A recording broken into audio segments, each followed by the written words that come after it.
Tyler Bennett stared at the red marks covering his datapad screen. Failed. Again. He had studied for 3 days straight, barely sleeping, and still couldn't match the speed of the other students. His human brain just processed information differently than the aliens around him. The courtyard of the Galactic Academy buzzed with afternoon activity. Groups of students gathered under the purple sky, their scales and fur and crystalline bodies reflecting the light of 3 distant suns. Tyler sat alone on a stone bench in the far corner, trying to make himself invisible. "Look, the human is eating his sad little bar again," someone said in Galactic Common. Laughter followed. Tyler didn't look up. He had learned that making eye contact only encouraged them. He unwrapped his protein bar slowly. The thing tasted like cardboard mixed with artificial sweetener, but it was all the academy cafeteria offered that humans could digest. Everything else made him sick. He took a bite and immediately regretted it. 3 months at this place and he still wasn't used to the food. A group of Zephyrian students walked past, their tall bodies moving with that impossible grace that made Tyler feel clumsy just watching. One of them bumped his shoulder hard enough to make him drop his datapad. They didn't apologize. They never did. Tyler picked up his device and brushed off the dust. His hands were shaking slightly, though he wasn't sure if it was from anger or just exhaustion. Being the only human in the entire xenobiology program meant every day was a test of endurance. Not just academically but socially. Emotionally. Every single day he had to prove he belonged here, and every single day he felt like he was failing. He was about to take another bite when something caught his eye near the waste recycling units. Movement. Small and jerky like an animal in pain. Tyler squinted across the courtyard. The light was wrong, casting strange shadows, but he could make out a shape. Small. Dark. Limping. His breath caught in his throat. A dragon. It was tiny, no bigger than a cat, with scales so black they seemed to absorb light. But even from this distance, Tyler could see something was wrong. The creature moved awkwardly, one wing hanging at an unnatural angle, dragging across the pavement behind it. Dark liquid dripped from somewhere on its body. Blood. Tyler's heart hammered in his chest. Dragons came from the Forbidden Worlds. The quarantine zones. No one knew much about them except that they were dangerous, ancient, and completely off-limits to any galactic citizen. In 3 months at the academy, Tyler had never seen one up close. The courtyard suddenly felt too quiet. Other students had noticed the dragon too. They were backing away, creating a wide circle of empty space around the injured creature. Some were pulling out their communication devices, probably calling security. Others just stared, their alien faces unreadable but their body language clear. Fear. The dragon stumbled and nearly fell. Its small chest heaved with labored breathing. Tyler looked down at the protein bar in his hand. Then back at the dragon. Every logical part of his brain screamed at him to stay put. Dragons were dangerous. This could get him expelled. It might even be illegal to approach one. But the creature was bleeding. Alone. Hurt. Tyler stood up before he could talk himself out of it. His legs felt wobbly as he walked across the courtyard. The distance couldn't have been more than 30 feet, but it felt like miles. He could feel every pair of alien eyes watching him. Whispers followed his steps. What is the human doing? Is he insane? Someone should stop him. But no one did. They just watched. Tyler stopped about 6 feet from the dragon. Up close he could see the damage more clearly. A deep gash ran along its side, and its wing looked broken in at least 2 places. The creature's eyes found his. They were enormous for such a small body, with vertical pupils that reminded Tyler of a cat's eyes. But there was something else in those eyes. Something that made his skin prickle. Intelligence. Deep, old intelligence that seemed completely out of place in such a tiny, wounded body. The dragon didn't move. It just watched him with those ancient eyes. Tyler's mouth was dry. His hands were definitely shaking now. Slowly, carefully, he broke off a piece of his protein bar. He knew it probably wasn't proper dragon food, but it was all he had. He held it out, arm extended, trying not to think about how easily those small jaws could take off his fingers. For a long moment, nothing happened. The dragon stared at the offered food, then back at Tyler's face as if trying to read his intentions. Tyler barely breathed.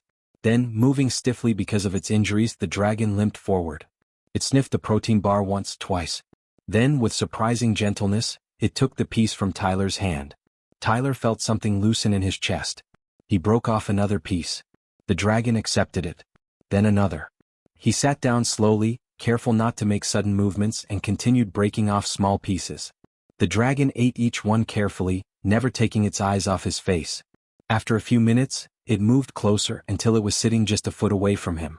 Tyler didn't notice the small device embedded behind the dragon's head crest, barely visible beneath the scales. He didn't see the faint blue light that began pulsing from it.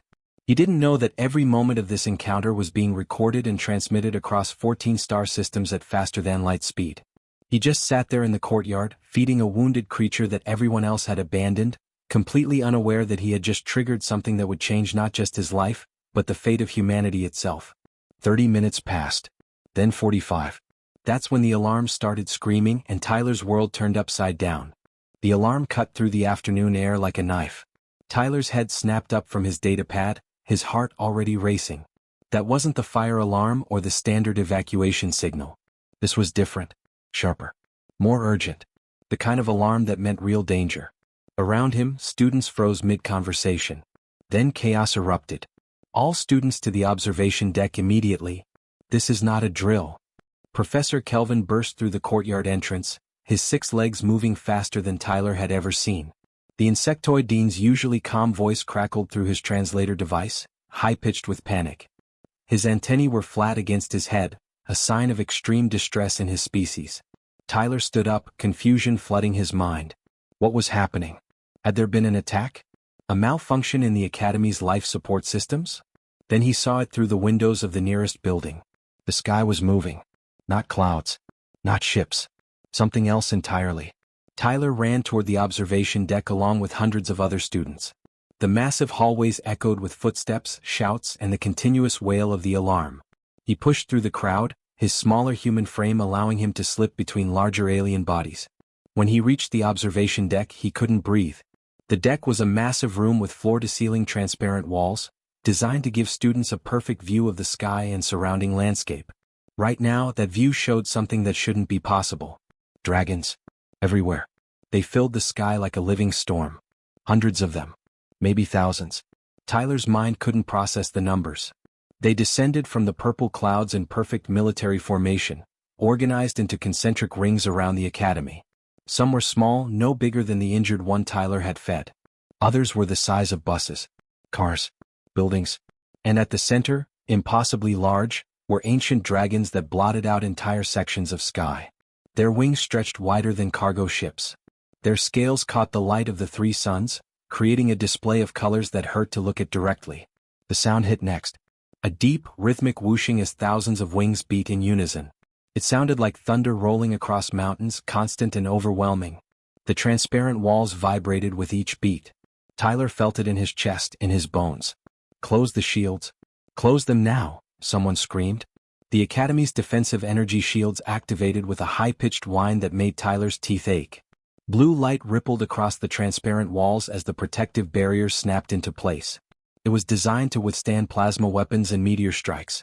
Tyler wondered if it could stop dragons. The temperature outside was climbing.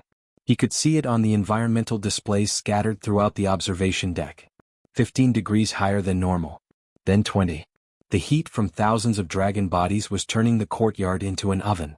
Students were panicking. A crystalline girl near Tyler was making a high keening sound, her translucent body flickering with stress. A group of Mantarian students huddled together, their multiple eyes wide with terror. Even the teachers looked scared, speaking rapidly into communication devices, probably calling for military backup. But Tyler noticed something strange. The dragons weren't attacking. They weren't breathing fire or clawing at the shields. They were just hovering there in perfect stillness, wings beating in perfect rhythm. Waiting. What were they waiting for? Professor Kelvin pushed through the crowd, his translator crackling with static. Bennett? Tyler Bennett. Where is he? Tyler's stomach turned to ice. I'm here, he called out, his voice barely audible over the chaos. The professor's compound eyes fixed on him, and Tyler saw something there he'd never seen before. Fear. Deep primal fear. Come with me. Now. What? What's going on? Professor Kelvin grabbed Tyler's arm with one of his front legs, his grip surprisingly strong. The dragons are broadcasting a message on all frequencies. Every language. Every communication channel. His antennae twitched violently. They're asking for you. By name.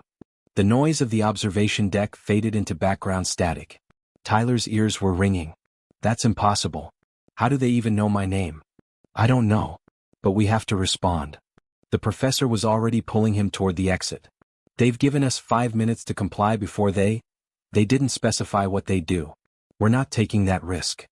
Other students were staring now, backing away from Tyler like he was radioactive.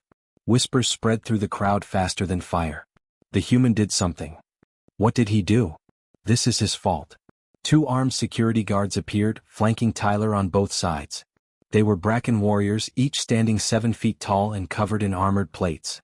They carried plasma rifles that could cut through steel. Tyler had never felt smaller in his life. What did they say exactly? Tyler asked as they marched through the hallways. His legs felt like rubber, barely keeping him upright. Professor Kelvin's translator crackled again. They said, "Bring us the one who honored the lost child." What does that mean, Bennett? What child? What did you do? Then Tyler remembered. The small dragon in the courtyard. The injured one he'd fed less than an hour ago. Oh no, he whispered. They emerged into the courtyard and Tyler's knees nearly gave out. The dragons were even more terrifying from ground level. They formed a living ceiling above the academy, so many that they blocked out most of the sunlight. The air was hot and smelled like sulfur and something else he couldn't identify. Something ancient. The largest dragon descended slowly, landing in the center of the courtyard with earth-shaking force. It was massive beyond comprehension, covered in scales of deep gold and crimson that seemed to glow with internal fire. Its head alone was the size of a small house. When it breathed, Tyler could feel the heat from 30 feet away. The security guards pushed Tyler forward, their rifles trained on the dragon but their hands shaking. Professor Kelvin stayed back, half hidden behind a pillar. Tyler stood alone in the courtyard, facing a creature that could swallow him whole without effort. The dragon's eyes found his. They were golden, ancient, and filled with an intelligence that made Tyler feel like an insect under a microscope. He couldn't move, couldn't think, could barely breathe. Then the dragon spoke and Tyler's world changed forever. The voice didn't come through his ears. It formed directly inside his mind, clear and powerful and completely overwhelming. It spoke in perfect English, though Tyler knew somehow that everyone else was hearing it in their own language simultaneously. Human. Tyler Bennett of Earth. Tyler managed a tiny nod, his throat too dry to speak. You showed kindness to one who could offer you nothing in return. You helped when others turned away. You honored the lost child when you had every reason to fear. The dragon lowered its massive head until it was level with Tyler's face. He could see his own terrified reflection in those golden eyes. Now, the dragon continued, its mental voice gentler now, we honor you. Tyler's legs trembled as the dragon's voice filled his mind. It wasn't like hearing words through his ears. This was different, deeper, like the voice was coming from inside his own thoughts. And it wasn't just him. He could see from the faces around him that everyone was hearing it too. Students stood frozen, their mouths open in shock. Even the armed guards had lowered their weapons slightly, stunned into stillness. I am Empress Solara of the Draconis Stellaris, the massive golden dragon declared, her mental voice carrying a weight that made Tyler want to kneel. The child you fed in this courtyard was my granddaughter. Tyler's heart stopped. Granddaughter? The little injured dragon was related to this enormous creature? Movement caught his eye. The small black dragon appeared between the massive horns of the Empress, carefully making her way down the golden scales. She looked completely different now. Her black scales shined with health, reflecting the light like polished obsidian. The wing that had been broken and dragging was now wrapped in some kind of material that glowed with soft blue light. Even from a distance, Tyler could tell it was technology far beyond anything the Galactic Academy possessed. The little dragon, barely the size of a cat, perched on the Empress's snout and stared directly at Tyler. Recognition flashed in her eyes. She remembered him. Her name is Ember, the Empress continued, her voice somehow both gentle and powerful. She is precious to me beyond measure. Tyler finally found his voice, though it came out as barely a whisper. Is she okay? Her wing looked really bad. Something rippled through the assembled dragons, a sound like wind through trees. It took Tyler a moment to realize they were reacting to his question. To his concern for Ember even now, even with thousands of dragons surrounding him. She heals well thanks to you, Empress Solara replied. But we are not here to discuss her injuries. We are here because of what you did. And why you did it. The Empress raised her head slightly, addressing not just Tyler but everyone in the courtyard. Her voice filled the minds of every person present. For 30 of your Earth years, we have watched humanity. We have observed your species with great interest. Tyler's mind reeled. 30 years? Dragons had been watching Earth for 3 decades? We watched as humans rushed into burning buildings to save animals they did not own. We watched as they dove into rivers to rescue dogs they had never met. We watched as they built hospitals and sanctuaries for injured wildlife, spending their own resources for creatures that could never repay them. The Empress's golden eyes swept across the crowd of alien students. We watched humans weep at the death of pets. We watched them mourn animals they had known for only days. We watched them show compassion to beings that could offer them nothing in return. Professor Kelvin suddenly stepped forward, his translator crackling with agitation. His antennae were rigid with stress, but Tyler could see he was trying to maintain his authority. Empress Solara, with respect, the Galactic Council has no treaty with the Draconis species. Your worlds are part of the quarantine zone. This contact violates multiple interstellar laws. The temperature in the courtyard dropped 20 degrees in an instant. Tyler's breath came out as visible mist. The Empress's eyes fixed on Professor Kelvin, and the professor took an involuntary step backward. We do not negotiate with councils, Professor. Her mental voice was cold enough to freeze nitrogen. We do not answer to your laws.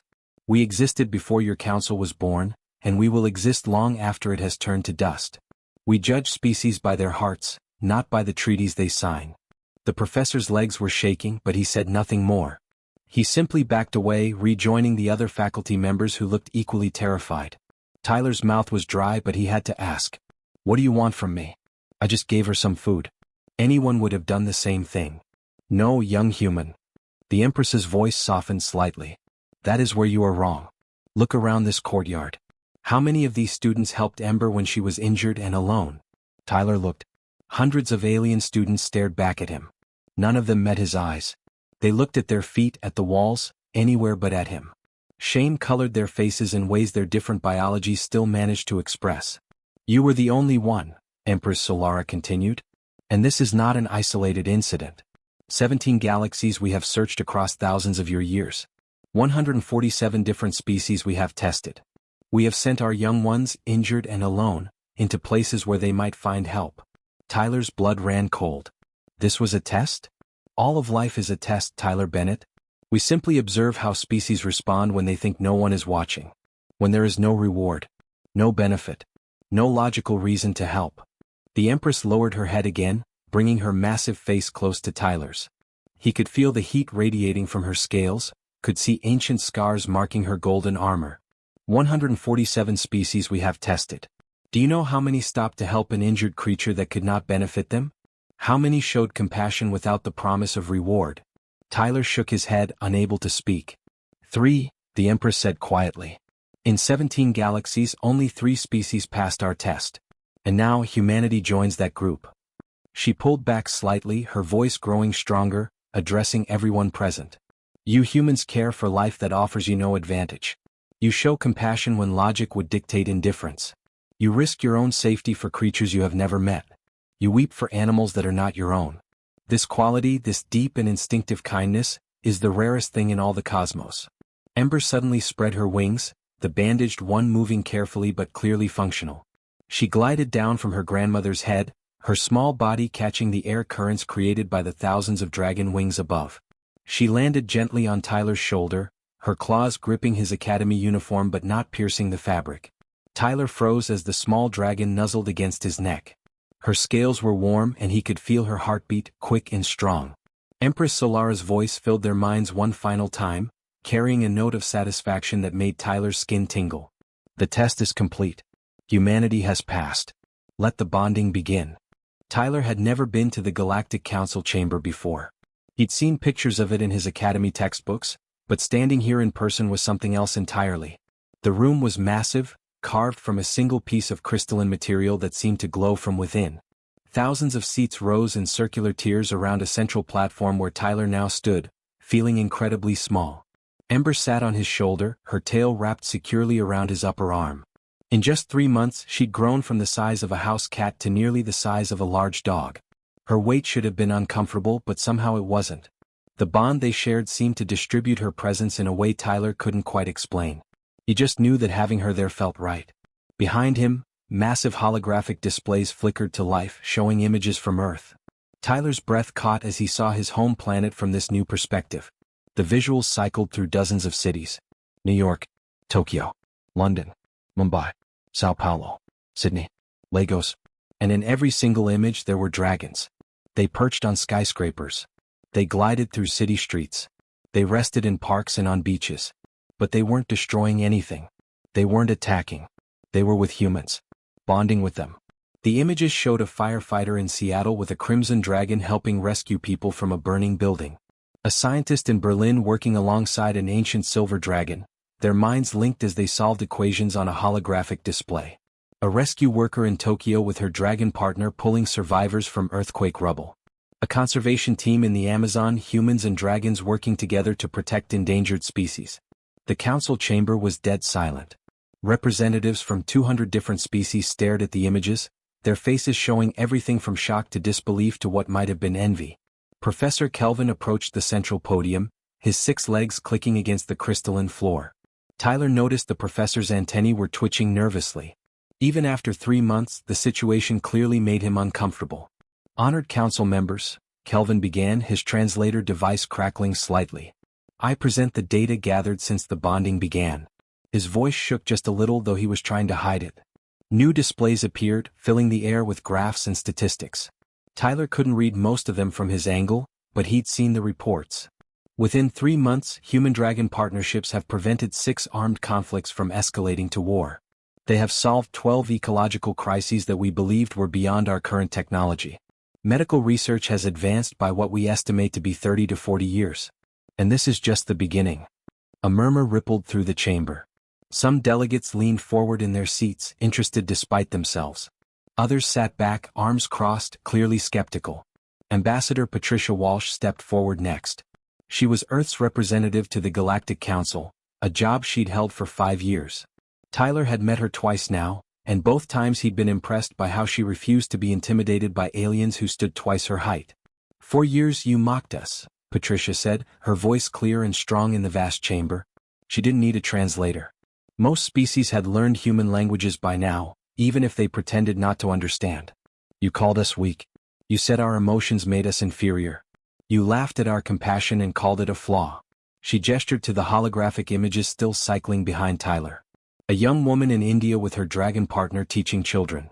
An elderly man in Argentina with his dragon helping to plant forests. Dozens more scenes of cooperation and growth. You measured strength in weapons. In speed. In how efficiently you could calculate or how long you could survive without food. Patricia's eyes swept across the assembled delegates.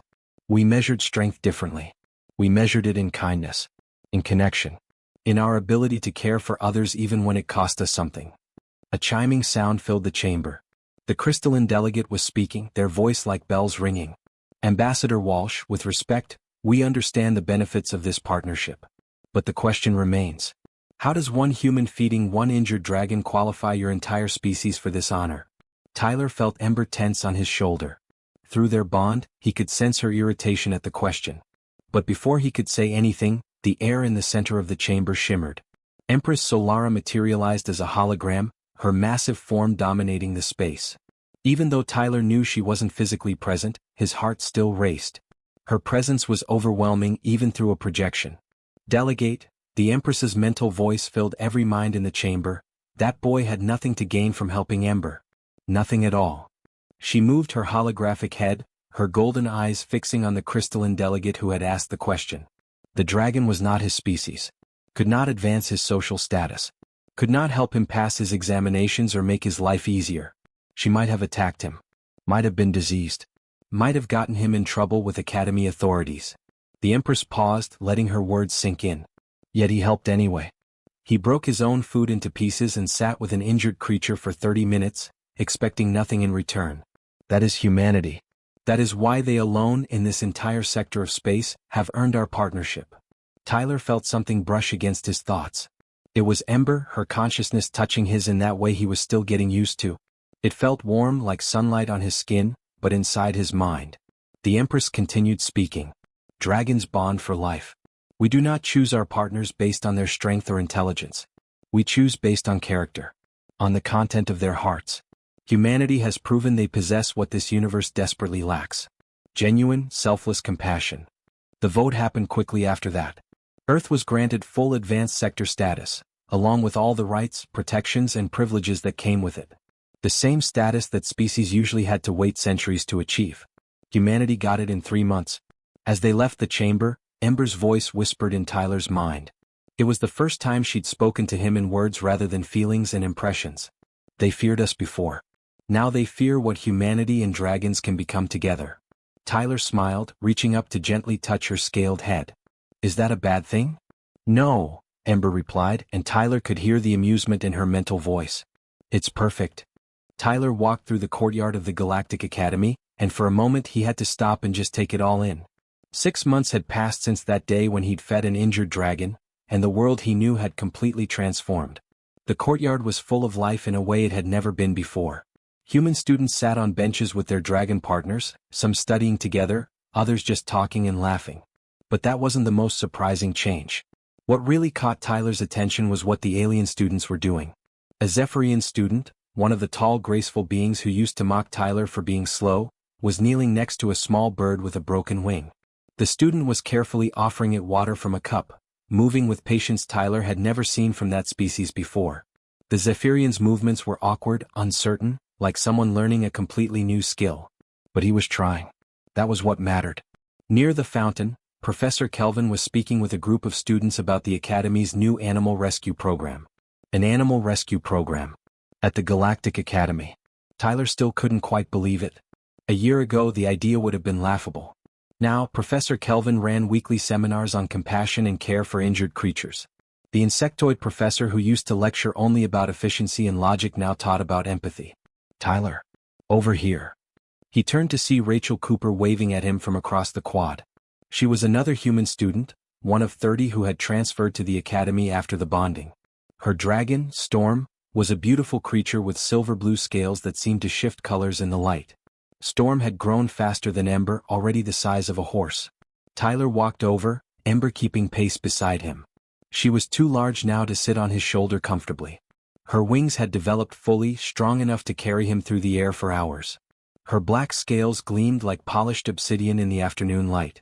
Rachel was sitting with a Mantarian student, one of the insectoid species with multiple arms and compound eyes. The Mantarian looked deeply uncomfortable, his body rigid with tension. Storm is showing him what empathy feels like through their psionic connection, Rachel explained quietly to Tyler. He volunteered for it. Said he wanted to understand. Tyler watched as the Mantarian student's posture slowly relaxed. His multiple eyes blinked in sequence, a sign of deep thought in his species. It is strange, the student said, his translator rendering his clicks and whistles into words. To feel concern for another's pain when it does not affect me logically. But it is not unpleasant. Just different. You're doing great, Rachel encouraged. It takes time. Jake Morrison appeared, dropping onto the bench next to Tyler with a tired sigh. His dragon, Frost, was curled around his shoulders despite being nearly too large for that position now. Frost's scales were pale blue, almost white, and cold mist drifted from his nostrils when he breathed. Long day? Tyler asked. 3 hours helping the biology department set up wildlife monitoring stations, Jake said, rubbing his eyes. But we got it done. Frost's ice abilities made it way easier to preserve the sample collection systems. Tyler smiled. This was normal now. Humans and dragons working together, using their combined abilities to solve problems. What had seemed impossible 6 months ago was now just part of daily life. He looked around the courtyard again. A human student was teaching an alien how to care for plants properly. Another was showing a group how to gently handle small animals without frightening them.